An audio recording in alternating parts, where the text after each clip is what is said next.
Hey guys, it's me, Robert, again, the avionics guy. We're going to talk today about the four forces. I know we're not going to be pilots. We talked about this already.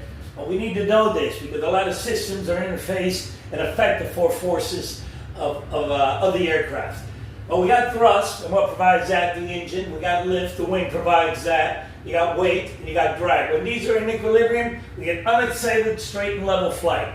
That's when the airplane's flying down, when you're sitting there going to sleep in your cockpit on the way to Asia somewhere.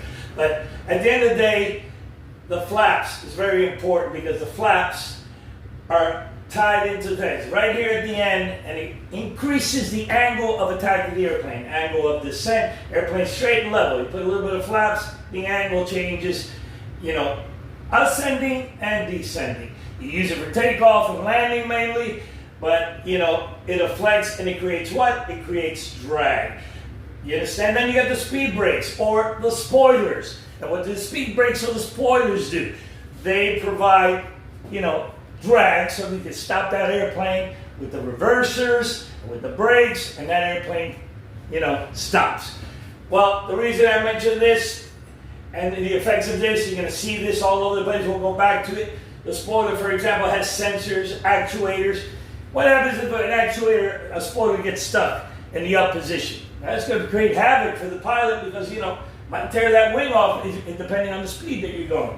Flaps, also, very important for landing and takeoff. They're saying that this unfortunate accident that happened in India, it was caused by no flaps and other things. So we'll find out more details about that. But anyway, we'll do another field trip. I love field trips. It used to give me, little butterflies when I was a child. I don't know if millennials and Gen Xers, it feels the same way. But, we'll go out to the airplane, do some work, and maybe demonstrate some of these things. Oh, I forgot to mention the angle of attack sensor.